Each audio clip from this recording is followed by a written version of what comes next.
All right, we're going to head over to the Zoom line here on Labor Day because the hardest working man in the business doesn't stop working. Just got done traveling 1,200 miles for a kind of a work family. Warren, that's really what it becomes later in life. It's a hybrid. Everything's Yeah. a hybrid. You rarely take a vacation for a vacation. It's like, oh, you know what, honey? There's this going on, and Orlando, why don't we make a week out of it or an extra 2 days out of it and that sort of thing. So anyway, how you doing today on Labor Day? Doing great, and you're exactly right. That's the hybrid world we live in, and so quality time used to be measured in weeks and months, and now it's measured in moments. And so, as long as you're carving out those quality moments, it all works together fine. And if I'm going to just take a step back, and because one of the things that we like on the Crude Life is, we're organic, just like oil and gas. We're organic. And that's the thing. One of the things about the hybrid workforce, like yourself and me and a few others have, been around since the Bush senior administration, that we were kind of the originals of the hybrid workplace, to be honest. At least I was. I've been working on a laptop literally since 2000. I had a Gateway computer. Remember Gateway computers out of South Dakota with the cow Yep. emblem? There was just a bunch, the cow blot emblem and that sort of thing. Oh, I still remember when the hard drive crashed, and I looked at my business partner and I said, "That's literally like our office just burned down." Like, because we're in the thought business, we're in the media business, so it's not like we're out making widgets. Our Yep. widgets is Warren Martin. It's the stories that we produce from their widget Warren Martin folks. That's a great nickname to have. But anyway, so that the one thing that bothered me about COVID is that they didn't reach out to more people like you and me in the world to find out how to balance that hybrid workplace. Instead, it just like, hey, let's drink martinis on Zoom. Like, come on, no, we don't do that. In fact, we actually hide the drinks when we take pictures in public and that sort of thing. Anyway, now I'm getting too far in the weeds, but I just wanted to point that out that, there's been some of us doing the hybrid work for a long time. You just got done how many miles over how many days? Almost 1,200, almost 1,200 miles over a 2-day, 48-hour period. So, Yeah, that's road warrior stuff. I can't do that anymore. Well, let's go through the rundown here a little bit because one of the things you did last week was the KIOGA, Kansas Independent Oil and Gas Association. We're in the annual meeting times, folks. So we're going to be going through a lot of these annual meetings, starting in Kansas, right smack dab in the center of the USA, technically. And I think it's South Dakota, actually, geographically. I know that they argue sometimes in South Dakota, outside of Belle Fourche and another town. But Kansas, what's going on in the Kansas Independent Gas Association? Now, Kansas is primarily independent producers, correct? that is correct. We really don't have any major producers that are here in the state. One kind of sub major producer that's in the state. The rest of it's pretty much independent oil and gas producers. We have over 2,000 independent oil and gas producers here in the state. And KIOGA is the largest of three different member organizations in the state. And so it's one of our more important meetings that we have. It's a really great time to get everybody together and kind of figure out, where's everybody at? What is kind of putting together the game plan for moving forward through the winter and the work that we need to get done in the winter. And so it's kind of in many ways, it's the kickoff to the school year, and it's the kickoff to the year in oil and gas. One of the issues that the media business, that's where I come from primarily, and the media business had our paradigm shift when the internet came. And it was right around the too big to fail when those bailouts started coming. And they primarily went to the tech world. And so the paradigm shift that the newspaper industry and the radio industry saw through the news cycle was giving away the information for free. And so when Facebook popped up and Yahoo and Twitter and a lot of these social media network sites, MySpace was Yahoo, that was pretty much paid for and funded by the government. So they would do economic development dollars, this and that. And the end result was that you had a lot more corporations producing a lot less news. And I fear that's going to happen to the oil and gas industry, where the independent producer might just end up getting muscled out by regulations and economic stimulus to the big people who can only afford, X amount of dollars to get the grant back and that sort of thing. Because that's the way that a lot of the farming went the same way. And it worries me. And the independents really do not have very good representation. No offense to the Kansas Independent Oil and Gas Association, but that's it. I mean, a lot of times the other associations, they kind of represent the bigger dogs, and that's it. So what is the Independent Oil and Gas Association's like biggest challenges right now? Because they've got a slew of them, Warren. And yourself, I mean, you can only do so much. KIOGA, they can only do so much. I mean, they're a lot of the elected officials, they don't even really represent the small person anymore. They're too busy, representing the future big person, if you will. So what are some of the issues facing in the independent producers? Well, I think you're right on track right there. In fact, that's exactly what's happening. In many ways, it's intentional. What it's happening. You got Saudi Arabia that's really throwing oil on the market. You got other countries that are trying to push oil into the market to suppress the price. You got the Trump administration trying to keep the price of crude oil down because they really need the price of gasoline to remain low so that they have the public sentiment to be able to push through the policies that they want to push through. And so all of that, we've gone through a prolonged period of extremely low price of oil here in Kansas. Around the world, really, you're looking at $63 right about there. WTI, the last I looked before I drove for 2 days, but you're looking at $63 per barrel. Well, here in Kansas, that translates to about $54 to $55 per barrel for Kansas oil, and that's really below what a independent producer can produce oil within the margins that they're working because the expenses have got high. So really one of the big topics that was talked about at KIOGA was how do we hold on? How do we work together? How do we streamline our operations so that we can make it through this low patch? Because everybody knows oil is cyclical and eventually it's going to go back up. And how do we hold on until it goes back up? And there's several different things that we need to look at. Certainly supplies. Your supply line and when it went up in COVID, the cost went up in COVID. It never has come back down. Cost of labor went up in COVID and has never come back down in any way, shape, or form.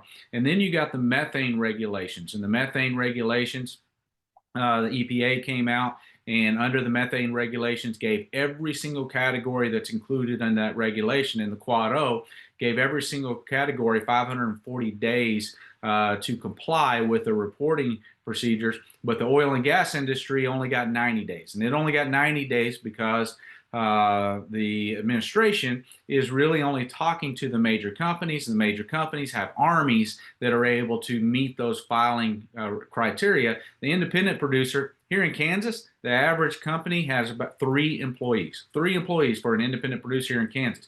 They do not have the departments that are able to meet that compliance on a 90 days. So one of the major issues was really talking with the legislators, talking with lobbyists and others to really push to get oil and gas included with all of the other categories in the Quad O to give us the 540 days for reporting rather than the 90 days, because that would add an incredible amount of expense to the oil and gas operations here in Kansas at a time where our oil is very low and the return on investment is very low. Our drill count is down. Our rig count is down here in Kansas. Drilling is down here in Kansas. We're back to right at COVID level drilling and rig counts here because the price, we just can't afford it. We do not have the margins to go out and continue exploration. And when that happens, production begins to drop off. And when production begins to drop off, the industry as a whole drops, tax revenues drop, the entire state really hurts. And so those were some of the issues that were talked about at KIOGA, and really talking about, as independent companies, How do you maneuver that? How do you navigate it? And how do you position yourself for when the upswing comes, you can take advantage of that upswing? One of the other comparisons that I've seen is through the agriculture industry. And I mentioned the media industry before with their paradigm shift. And they kind of got, I don't know, a little bit different when you have to start giving your information away for free when you could charge for it before. And the weird part about the media too is, you know, most of the news comes from 10% of the content. And when I think of that, I think of like the stripper wells where they make up 10 to 15% of the oil and gas production. And in the world of agriculture, a lot of the family farms got outregulated, where their bookkeeping got too intense. They couldn't keep track of it at the kitchen table anymore. They needed an office. I mean, they actually needed an office because they had files and other things that really just were over their head. And so the family farm got basically outregulated. And when I think of the stripper wells and the small oil and gas families, I see what's happening. Whether they're going to have to buy drones or buy a new accounting services, but there's a shift happening with the small businesses that they just can't absorb like corporations. And when the government gives money to the corporations so they can absorb those costs as they change, it's totally an uneven ball court on many levels. On many levels, it's completely. So, what's going on with the stripper wells and some of their ability to try to keep up with the new regulations that are really being thrust in? I mean, fast too, like fast. Yeah, I think that has a lot to do with what I was just talking about as far as, you know, the 90-day versus the 540 days that, you know, to give producers time to be able to maneuver the changes that are coming with the methane regulations. I think the second part of that is what we need to be doing as a nation going forward, because you're exactly right. Stripper wells account for 15% of the production in the United States on a historic basis, recent historic basis. We've contributed about 15%. And that's really important. Those stripper wells are wells that produce 15 barrels of oil a day or less. They're small wells. And one of the major problems we have is the federal government, especially under previous administrations, wanted to treat every well the same, whether it produced 1 barrel a day or whether it produced 20,000 barrels a day. They wanted to put the same regulations on each one of those wells. Well, there's no way that small independent producers that are producing stripper wells can meet the same regulatory guidelines that a well producing 20,000 barrels a day can meet. And so that needs to be taken into consideration. And it's really fundamental because most people in the United States would understand that the Strategic Petroleum Reserve is a crucial part of national security. It's crucial for our energy independence. It's crucial for protecting our nation from other countries that might want to do us ill, but is extremely critical. And most people would fight for the Strategic Petroleum Reserve. Well, consider this. The Strategic Petroleum Reserve only holds at its max 714 million barrels of oil. That's significant, and that's a very crucial part of our national security. But it only holds 714 million barrels of oil at its max. Right now, we're up in the 400 million barrel range of the Strategic Petroleum Reserve. And we would fight tooth and nail for that and to keep that Strategic Petroleum Reserve. Now, compare that to stripper wells. Stripper wells account for 15% of the oil production in the United States.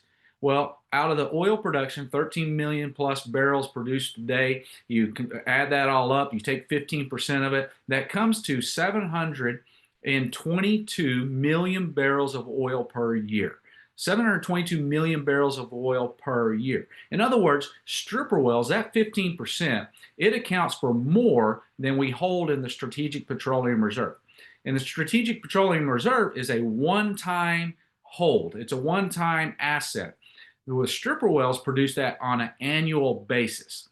So really, we should be looking at this from the position of stripper wells need to be seen as a separate category from other wells in the oil and gas industry. They need to be regulated different. They need to be looked at different because they are more vital to our national security than the Strategic Petroleum Reserve. That's a one-time deal. This is an annual basis of oil production greater than what we hold in the Strategic Petroleum Reserve. It needs to be protected, and we need to start looking at wells differently. Those that produce 20,000 barrels have far more issue per day than a well that produces 1 barrel, and they need to be treated as such. Warren Martin, our guest, Kansas Strong, was at the Kansas Independent Oil and Gas Association annual meeting, getting kind of a recap of some of the topics that were happening there. Segue transitioning into the future. Kansas State Fair coming up. We've got football games. Also, the Eastern Kansas Oil and Gas Association is coming up in mid-September. Let's start with the State Fair. That's coming around the corner. What's the top conversations that you have with people, and how in depth do the conversations get at the State Fair? I can't imagine that they get too deep in the water. Sometimes they do. We actually, tomorrow we'll be loading up and headed down to Hutchinson to set up for the State Fair. We'll spend starts on Friday. We'll spend 10 days there interacting with the public. We have a good army of volunteers that will come down and set up in our booth. And we're just there to we take our interactive kiosk units for kids to come in and play and learn about the oil and gas industry. And then we sit there at the table and field questions. The questions predominantly are driven by what's happening in the media. Whatever's being talked about in the media, that's what the questions that come to our table are. So, back when in 2016, 17, 18, when we had a lot of earthquake activity here in Kansas, that's what all the questions revolved around. When the Biden administration was there and the methane emissions, methane was and greenhouse gases were what we talked about. So every year we kind of have to pay attention to what's going on in the media to really figure out what those questions are going to come. Most of the time, they're very surface level, but this is a place where people can come and get in-depth answers. We have experts that are behind our booth. We have geologists. We have petroleum engineers. We have producers. We have all range of people that sit behind that table that are able to address those questions. And then my office is there the entire 10 days. We're always on call and to come and answer any questions that whoever's manning the booth at the time might not have an answer to. And so it's a great time to interact with the public, and we really enjoy that 10 days. I bet you get a lot of people that come up and say you're doing good things too, that keep it up. And I'm just saying that a lot of people are probably giving you a pat on the back as opposed to any sort of questionary resistance, because a lot of people think that, when oil and gas people are out in the public, they're always just fielding negative questions and et cetera, et cetera. And I've found that probably 3 out of 10 are negative, and the rest are pretty encouraging people. What have you found in public? I would put the number much higher. I would say that about 9 out of every 10 is extremely encouraging. Yeah, I would say that too, actually. It's just the negative ones seem to stand out a little bit more, maybe. And that's when we started doing this a number of years ago and started putting together our volunteer list. My office, we would man that thing 80% of the time because we just couldn't get volunteers. And then we started getting a few volunteers to sign up, and they would come and they would sit. They really enjoyed it, because for a lot of people, it is an opportunity for them to say thank you. Thank you for what you do. Appreciate what you do. It's a pat on the back because, a lot of going to the state fair, you have a lot of rural people that go to the state fair, people that have farms and ranches that raise livestock. They understand the importance of oil and gas and what they're doing for their livelihood. And so there is a lot more people at the state fair. In fact, in Kansas as a whole, our surveys show that only 11% of the state say that they cannot stand us. Only 11%. And that gets blown out of proportion in the media. I would say probably nationwide it's a little higher than 11%, but I guarantee you it's not nearly as bad as what the media reports it to be. They just go, you have to remember, the media always goes to the extreme because that's where the story is. And if you have an extreme view, they'll put you on the air.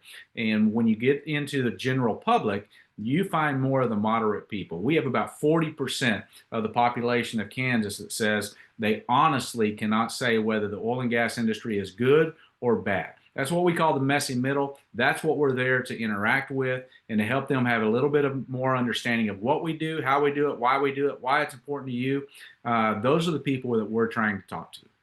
We're going to talk about some university stuff in a minute, but lately I've been thinking about asking for a refund from my alma mater, North Dakota State University, because, I was trained in communications and journalism and English and that sort of thing. And none of that stuff is applicable in today's market. Like, you got to have 3 exclamation points. And I'm thinking, 3? What's going on? 3 exclamation points. And I was always taught not to yell fire in a crowded theater. And everybody funds the person that yells fire in the crowded theater. I mean, so to your point, you're exactly correct. The media has a lot to do with it. But here's the one thing that I'd like to challenge everybody out there to really do some critical thing. One of the things that was kind of fun about growing up as Generation X, we did a thing called critical thinking. And I know the millennials and the Gen Z and other people don't necessarily understand or like critical thinking, but it's something that does work. It's when you take a look at both sides and you kind of look back and forth, and then you take that information and move forward with the best possible thought. And we kind of grew up on that. And one of the things that I loved when I would go out in public, like one of these state fairs, because I've been doing this for 30 years out in public, is that you're right. It's actually 9 out of 10 that people are generally positive or indifferent, at least. They're not coming up ready to fight. But the ones who come up and fight, they are so ready to go that they can take over. But my point is this, is that a lot of times when you're talking with somebody who's a pleasant, civil individual, that's when the fine tuning happens, Warren. That's when, okay, I'll tell you the first world problem I would like to have solved. And then they start thinking about that. It'd be nice if maybe we could get, ramps in every building in town or something, like whatever it is. I know, a terrible example, I know, but my point is that a lot of these fine tuning kind of conversations, somebody would turn that into the main thing. And because of the shock and awe 3 exclamation point culture that we have to try to draw your attention, I think that's the layered issue more than anything, Warren, is that so many people are looking for attention, media included, that they will hype and exaggerate the littlest thing, make a mountain out of a molehill. And for the oil and gas industry, it's had a 2-prong effect. One is it's actually stifled conversation. People are afraid to talk. They're afraid to actually give advice to solutions because they're afraid they might end up, oh, this person said this. And anyway, I'm sorry. I just kind of got going there, Warren, but you follow me at all there? Yeah, I follow you. I think we get into specifics and we miss the point. And I think that happens on both sides. I think that happens to the general public where you get wrapped up in the new park in your community, or you get wrapped up on not using plastic bags at the grocery store, or not using plastic straws and using paper straws instead. And you get wrapped up in these very specific things. I think in the industry, we have just as much of that temptation where we get wrapped up in the specifics. I will do a presentation and talk about the process of drilling for oil, and then I'll have an engineer, petroleum engineer, that will come up to me afterwards and say, well, that's not exactly how it works. And I'll look at him and I'll say, I know that's not exactly how it works, but if I explained exactly how it works, I would have to give them a petroleum engineering degree. And we're trying to take what you do as a petroleum engineer and communicate that in layman's terms to where you don't have to be a petroleum engineer to understand what we do. And so that's what we really have keyed in on and worked with our volunteers on, trying to keep the conversation on a comprehensive view of what the oil and gas industry does, what we do, how we do it, why it's important to you. Keep it comprehensive. Don't get into specifics, because specifics, you can't see the forest for the trees. We want to stay focused on keeping a view of the forest, because if you understand the role of the forest, then you're able to identify the different trees in it later. But keep it on the generality of the importance of the industry and how important it is into each person's life that comes to our booth. It's a little more difficult in the media because it becomes subjective. In the oil and gas industry, you're talking about science and you're trying to dumb it down. In the media, we could just turn and look at them and say, well, they're not all award winners, and move on. Yeah. You know, that type Yeah. of thing. So let's talk about the university a little bit. I know you do some stuff with the University of Kansas, I believe Kansas State, and also some high schools, but it revolves around sports and some sponsorships and a number of things. So explain to the individuals and the people and some of the other oil and gas associations that what are you doing with the universities and the football and the classrooms and all that stuff? Yeah, we do try and interact with all of our state schools that are here in the state. We've had programs in the past that everything from signage in their sports complexes to radio programming to halftime interviews. Right now, we got a really neat one going with Kansas State University with their football program called Touchdowns for Teachers. And Touchdowns for Teachers, we ran this at KU the past couple years, moved it over to K-State just to try and reach a little bit different audience this year. But the way it works is every time K-State scores a touchdown, $100 goes into a pot, and teachers in the state can sign up for free. They enter their name into the hat, and at the end of the season, we will draw one teacher out of that pot and give them $100 for every touchdown that was scored. Past few years, that has revolved around $5,000, a little less, a little more, with the schools that we worked with. And this is money that we give directly into the hands of a teacher. We don't give it to the school. We give it to the teacher so the teacher can utilize it in their classroom however they choose to utilize it. A couple years ago, we had an ag teacher out at Yates Center that won it, and he got over $5,000. I think it was $5,400 is what he got.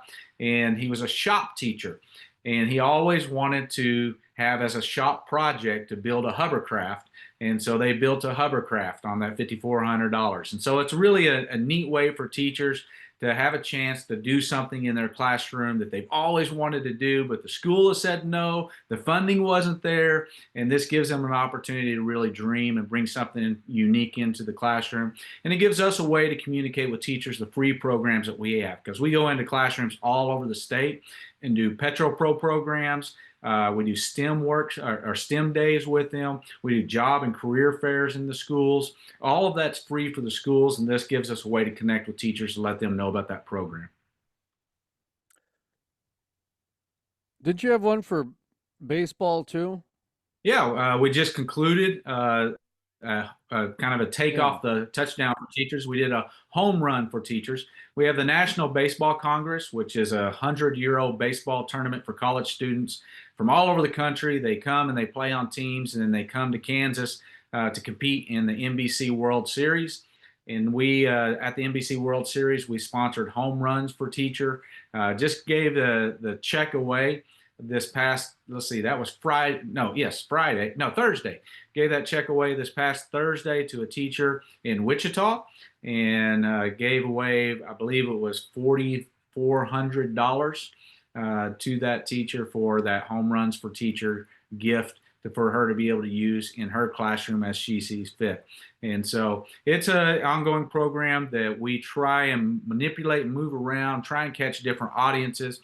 We really like sports, because sports kind of overcomes the political divide, and we're able to talk more to a general audience in the public rather than a skewed audience that's skewed either right or left. It's more of, who are we as a nation? Go to just about any sports venue you want to go to, and you see a pretty good cross section of Americana. Well, in sports also, and this is one of the things that people really fail to understand, is that sports is one of the few things that has a consistent large crowd base. Yeah. Consistent large crowd base. Occasionally you might have some concerts, but even your school concerts, I mean, you're lucky if you can get both parents to go today's day and age to this kid's school concert and the school plays and that sort of thing versus for some reason, whether it's the NFL or the local high school football game, you can still draw a crowd.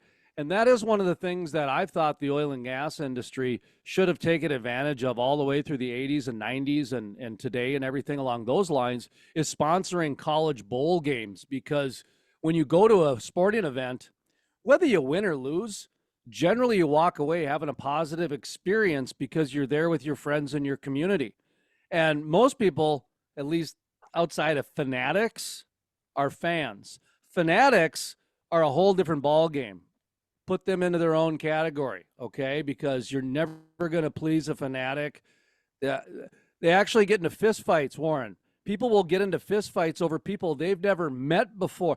My favorite story is when Brett Favre got traded or went signed with the Minnesota Vikings, and two brothers who grew up on the border of Minnesota and Wisconsin, they got into a fight to where the cops showed up.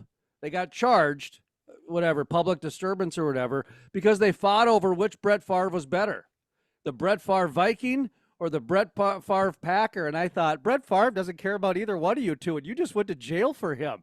My goodness, you are the fanatic of a lifetime, man, because that's where it comes from, fanatic. But anyway, yeah.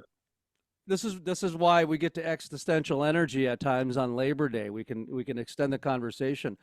The point is that it's so fun. You walk away with a positive experience. So I applaud what you're doing in terms of, making sure that everybody who goes to a Kansas State game, who they just beat the University of North Dakota barely over the weekend. What's going on, Kansas State? You lose to Iowa State and you barely get by a North Dakota school that's not the national champion, for crying out loud. That's a whole different ballgame. But what is your response? What is your advice? What is your feedback? And do you have any metrics to kind of track the investment that you've made for the industry into these large positive experiences? Yeah, we do. We do a lot of surveys online before and after every campaign, and we go in and definitely the metrics are there that when we do stuff like this, it definitely helps our favorability in the regions or with the communities in which we are doing these efforts. Definitely helps our favorability. But I agree with you. I think that the oil and gas industry has missed tremendous opportunities by going in and sponsoring not just sports venues, but the arts, sport, media, sponsoring movies, and being a part of those things. For a long time in the oil and gas industry, we took the position that we don't have to do anything because you cannot survive without us. So we don't have to respond to anything you're saying. We don't have to advertise ourselves. You can't live without us, so accept it. And then you had the environmental movement that really began to gain traction at the grassroots level, grew up, and became a political force that was moving in, really taking positions within the political positions within our government that really began to hurt us. And we realized way too late as an industry that we should have been talking to the public a long time ago to help them understand what it is we do, how important it is to their life. And because we didn't do that, we're now starting at -10 in many places where we start this conversation about the value of the oil and gas industry in people's lives. We're starting at a -10 and trying to crawl back to a 0 instead of starting at the ground floor at 0 and working on our positivity moving forward from the very beginning. And so I agree with you. I think the oil and gas industry historically has missed a huge opportunity by not more effectively communicating with the public the value, the importance, and how this industry is what has created the lifestyle that we get to enjoy today. and we missed that boat. All we can do now is jump in such a way that we help people gain that understanding before they make decisions that would greatly harm, like Germany did, and like many European nations did when they tried to just eliminate everything that had to do with fossil fuels, and then the entire world collapsed, and they were like, "Oh man, we didn't mean to do that," and it was too late. And they were behind the eight ball, and it's going to take them a long time to get out from behind the eight ball. We don't want that to happen here. We as an industry need to be effectively communicating the importance of our industry to the people in America so that they are able to choose their best energy future. Because that best energy future right now has to include oil and natural gas. It's rather interesting. I got an email over the last week from somebody who's been a Crude Life supporter, or not supporter, I guess subscriber. They're more in the environmental movement, but they've always appreciated our approach to be more of a newsy based, unbiased, if you will. Obviously, we have a lean towards the oil and gas industry, but it's more of the innovation and community building and solution based. But we kind of try to stay away from politics and the name calling and a lot of that stuff, because it's just, in the world of media, Warren, you have to have vanilla before you can have rocky road. And if you do not have vanilla, then you're just an opinion-based point of view. That's it. And so we call that short-term gain equals long-term pain. That you got to really lay the foundation. And with the rise of podcasting, the foundation's been a lot different because so many people are just starting out as rocky road that there's not very many vanillas. One of the things that I found, this story is going to be longer, apparently. I apologize. But when I started the Crude Life, we actually started out to be investigative against oil and gas, because I didn't come from oil and gas. I came from farming. I came from the media. I was 7 hours away from the nearest oil and gas rig. And so when I went out to do my media company that was based on news, because back 15 years ago, news and information, you could monetize it. We were actually going to be against the oil and gas industry because that's the way I was programmed. You talked about the earthquakes, how all of a sudden out of nowhere, everybody's asking about earthquakes in Kansas in relation to the oil and gas industry. Oh, well, that seems to be the same time when media's talking about it, and they've never talked about it before. They've never talked about it again. Well, this is when they were kind of percolating we're getting ready for the Greta movement, if you will. It was probably shortly after Al Gore, about 10 years after Al Gore within that, now that I'm thinking about it, with the inconvenient truth, which people still cite as factual. I actually went out and embedded myself in the industry because I'm a journalist, because I'm trained. I have a respect for information. I was baptized a Catholic, so I was spoon-fed fear and guilt my whole life down on my knees, you know what I mean, as I prayed and that sort of thing. So I had respect for the truth and a few other things. And so I went out and I embedded myself in the industry. And Warren, it didn't even take me a day to realize the oil and gas industry was not the villain. Like, are you kidding me? The oil and gas industry solving so many problems. The Crude Life actually turned into a positive for the oil and gas industry. But we saw that we couldn't be political because for some reason the oil and gas industry was getting extremely political. I grew up when it wasn't. I grew up when the only thing that was political with the oil and gas industry was gas prices. That was it. Nobody ever talked about any issues. Then all of a sudden, after Al Gore and a few other things, you couldn't even say the word oil and gas without people all of a sudden getting their dukes up and ready to fight. So with the Crude Life, we decided to focus on the positive. We decided to focus on the community building and the innovation because, my goodness, there was more than enough stories to keep 10 people busy, let alone focus on what the political argument of the day was. And here's the thing, Warren. we were the only ones doing what we were doing because everybody else was focused on the political crap that nobody. And so that's one of the reasons why we obviously gravitated towards you and a few others, because every state seems to have people that are trying to connect with people that are outside of the industry. Because I agree with you and others when we say we're our biggest, and we, I mean oil and gas industry when I'm saying that, not necessarily the royal we, we're our biggest enemy. We are our biggest enemy. Agriculture, the same thing happened with agriculture. The same thing happened with media. And agriculture, it was the subsidies that it was the short-term gain equals long-term pain. Let me let the government tell me what to plant and where to plant and how often to plant. In the media, we got our ego. We had a monopoly for 100 years in every town we were in. No, are you kidding me? Everybody comes to us for the information. What's Yahoo? What's Facebook? That's social media. What's that crap?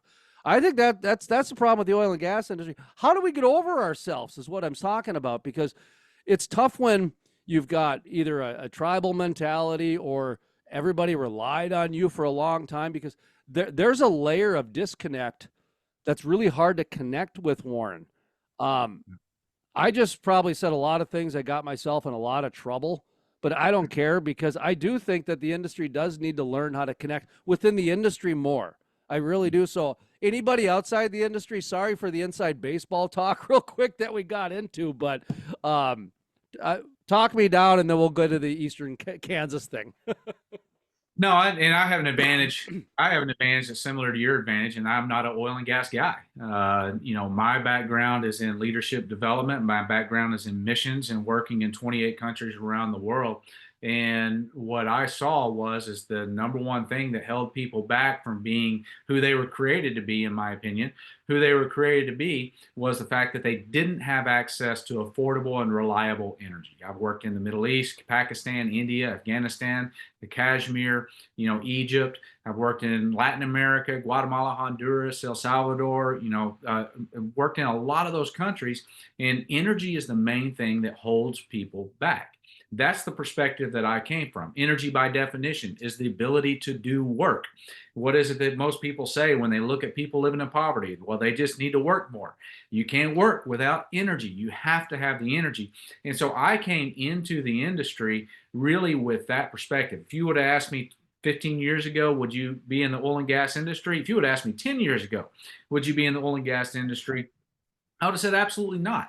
I've never even thought about that. But as my life progressed and I got this opportunity and I've become what's considered an expert in our industry in some ways, it's because I look at it from that perspective of humanity. I look at it from the perspective of what is it that our industry actually adds to our lives? What is it that actually we benefit from this? Because you can't just you got to do a cost benefit analysis. You just can't do a cost analysis. You have to do a cost benefit analysis. And for example, that's part of that 1,200 miles that we drove this weekend. One of those stops along the way was to celebrate the 4th birthday of my granddaughter. My granddaughter, who had a heart transplant 4 years ago, and when she was born, and had part of her aortic system rebuilt, was in the hospital for an entire year. That process, you go into that hospital room and you see all of the machines that it took to keep her alive. Every single one of them is completely dependent upon petroleum in order to have that machine. That's part of the benefit that a lot of people don't even think about when they think about our industry. And that's the perspective that I come from and try and bring back into our industry, because our industry wants to get into charts. We want to get into production numbers. We want to get into technology. We want to get into number of barrels. And my pleasure is to be able to come into our industry here in Kansas and say, you're a part of a bigger picture. You're just a piece, the beginning piece of a much bigger picture. Let me help you understand what that picture looks like, because it's the picture that matters. If it wasn't for the picture, no one would care what you're doing out there in the field. But because you're a part of this bigger picture that betters humanity, people care. And you need to understand what part you play in that bettering of humanity. Speaking of bigger pictures, speaking of bigger pictures, to be a little bit more phonetic and pronounceable here. From black gold to silver screen, Warren Martin and yours truly, myself, we're going to be up on stage at the Eastern Kansas Oil and Gas Association, their annual meeting, September 11th. Is it the 10th or the 12th? It's the 11th. The 2 days, September 10th and 10th 11th? and 11th, yeah. September 10th 11th? and 11th, yeah. 10th and 11th. Yeah, Okay. big day, the main conference day is So we'll be on. Yeah, that's right. The 10th is the golf and probably a mixer or something like that. Usually people get in around 5 or something along those lines. But anyway, so the conference, obviously we mentioned before, there's a lot of annual meetings happening and conferences to kind of review and get people ready for next year. We're going to be doing something a little bit different that I think is going to be fantastic. And of course, it's my media world, and so I'm loving it. And Warren and myself, we're going to be talking about how the media has shaped our perception and perspective of the oil and gas industry for probably the last 50 years or so. And we're going to start with the movie Giant. And a lot of people do not remember that movie Giant, but it was a rags to riches James Dean story. And a lot of people will know who James Dean is. So James Dean, the most popular sex symbol of that day, was the person that brought oil and gas to the top. But we will discuss that in very short. Go ahead. Yeah, but he was just the sexiest guy at that point in time because neither you or I had been born yet. Really, we weren't on the scene yet. Well, that goes without saying. That goes without saying, without a doubt. Right. And so, right. When I got ushered in is when they started rejecting the oil and gas industry. Yes, I know where we're going with this one. But, and then, from James Dean was the young, good looking guy, rags to riches, to the podunk backwoods, I'm eating raccoon stew for dinner. All of a sudden we're in Beverly Hills because I went to shoot a shotgun and it comes bubbling out. I mean, you want to talk about short-term gain. There you go, man. That's the lottery ticket right there. And that's the thing that I want to talk about too a little bit when we're up on stage, that they really presented the instant dream. And honestly, I think that's one of the best ways to describe the oil and gas industry, because when you take a look at what you're talking about, Warren, saving lives, you're talking about a guy that spent 18 days without food and water.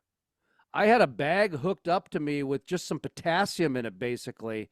I called it my horchata because it had that milky white thing. That's all I had. I mean, I had so many machines hooked up to me and buildings that needed so many machines and et cetera, that were powered by oil and natural gas that I have to look at it as it literally saved my life. And so I'd be dead without it. You do look at life totally different when you start looking at it in that perspective. So it'll be interesting, then we'll get into Dallas. I believe that was the arc, the curve, if you will. They started introducing Dallas as kind of the original Gordon Gekko, the original greed is good. And it turned into kind of the soft villain, which then turned into the ultimate oil and gas as the new cigarettes. And that's kind of where we're at today. But anyway, what's kind of your quick preview of that, Warren, if you were going to tell somebody what we're going to talk about?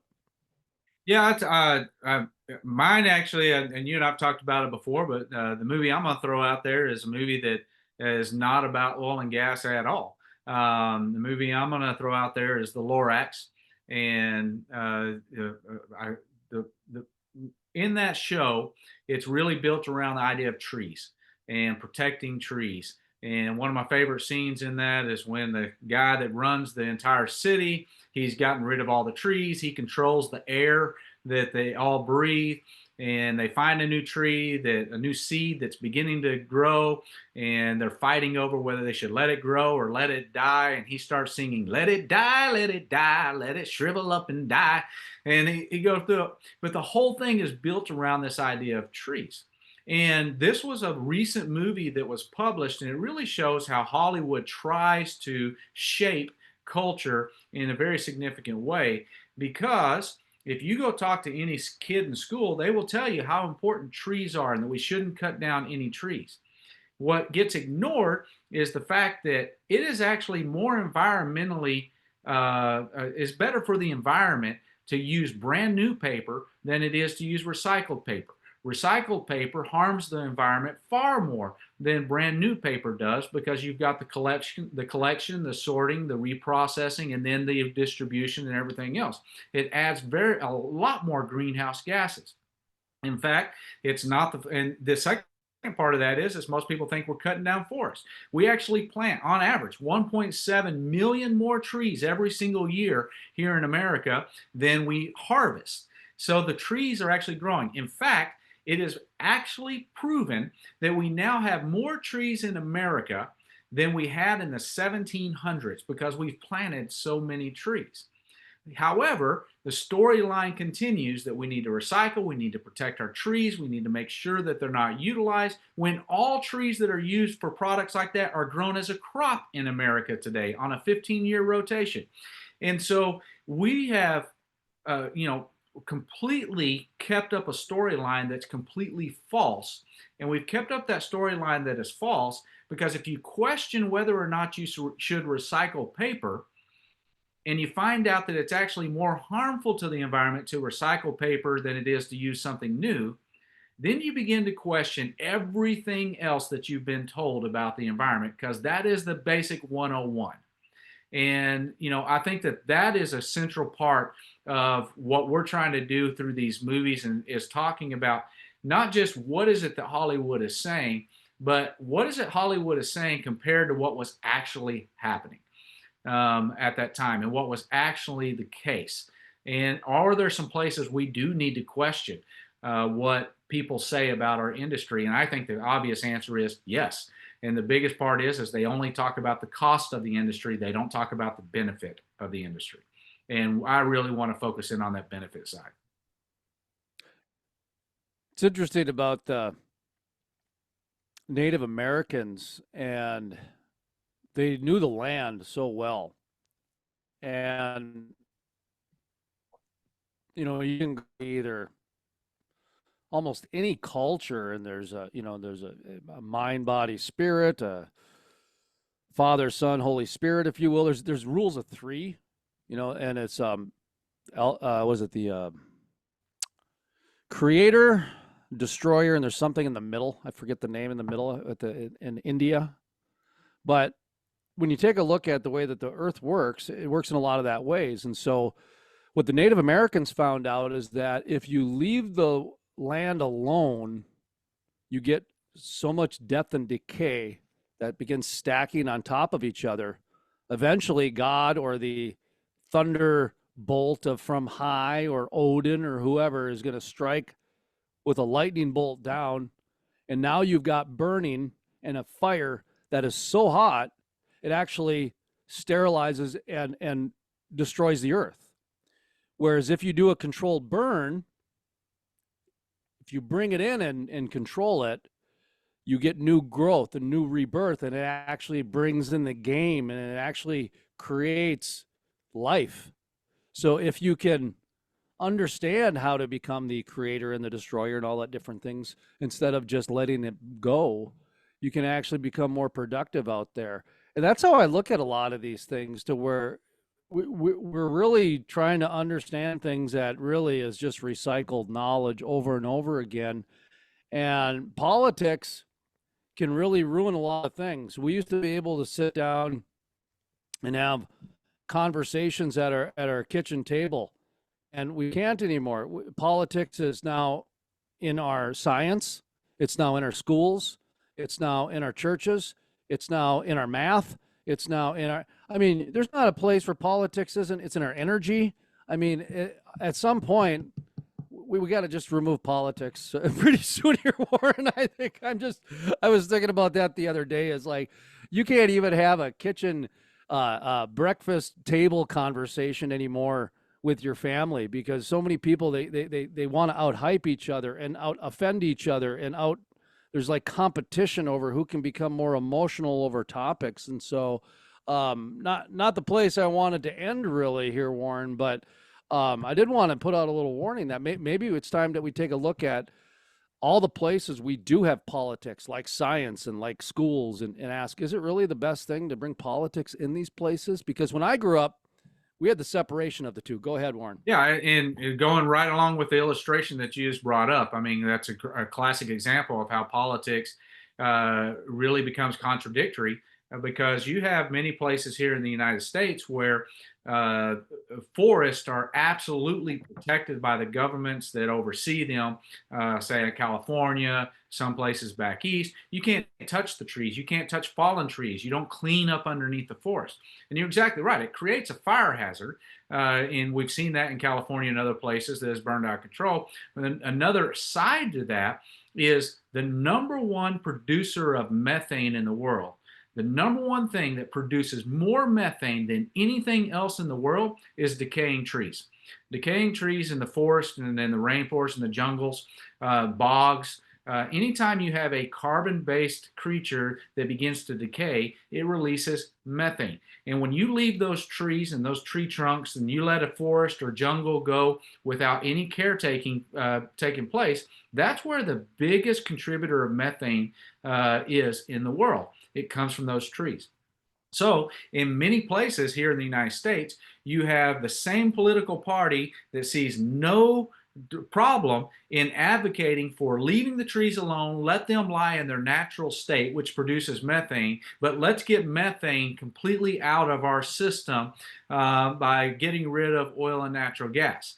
And when you're actually enabling the biggest producer of methane and disabling the biggest thing that really allows you to live the lifestyle that you're able to live today in this world. And so I think that's a classic example of how when politics get into it instead of science, and the science of forestry management, the science of chemistry and physics, when you put politics into the science, you start getting very contradictory messages like that. I think two of the songs or two of the stories that describe politics the best as I get older is There's a Hole in My Bucket, Dear Liza, because he talks about all the different ways to fix it. And then when you bring in let's see, to get the mouse, you bring in the cat, and then you bring in the dog to get the cat, and then you bring in the lion to get the dog. And that to me is politics, where you just keep bringing in a bigger problem to solve the little problem, and then you got to bring in a bigger problem to solve the little. It gets to be a little much. But well, Warren, all right, I appreciate the conversation today. We're going to talk. Oh, go ahead. I got to answer that one because to me, politics is very simple. Politics is, I believe it was Delbert and Ebert and Delbert, one of those little cartoons that I saw back when I was a kid, and had the two guys that were sitting in the lounge chairs, TV in front of them, and the TV speaks off and says, "And now for your election results."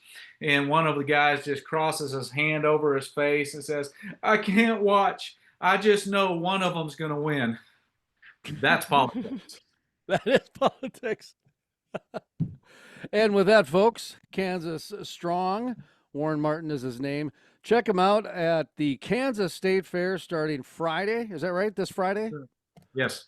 And then myself and Warren will be up on stage doing the co-keynote at the Eastern Kansas Oil and Gas Association with the debut of From Black Gold to Silver Screen, how the oil and gas industry has been shaped in the media. I'm sure the secondary line, the byline, will be shaped by that.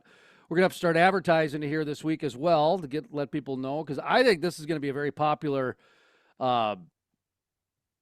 presentation, actually, that could go outside of the industry too, and people would really appreciate some of the insights. So, any final thoughts, Warren?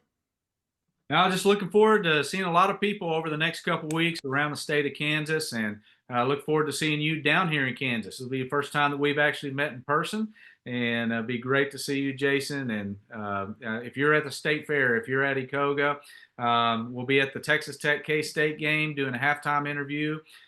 So, there's a lot of places you can find us around the state, and we'd love to talk with you. We'd love to hear what questions you might have about the oil and gas industry. So if you see Kansas Strong is there, stop on by and say hi.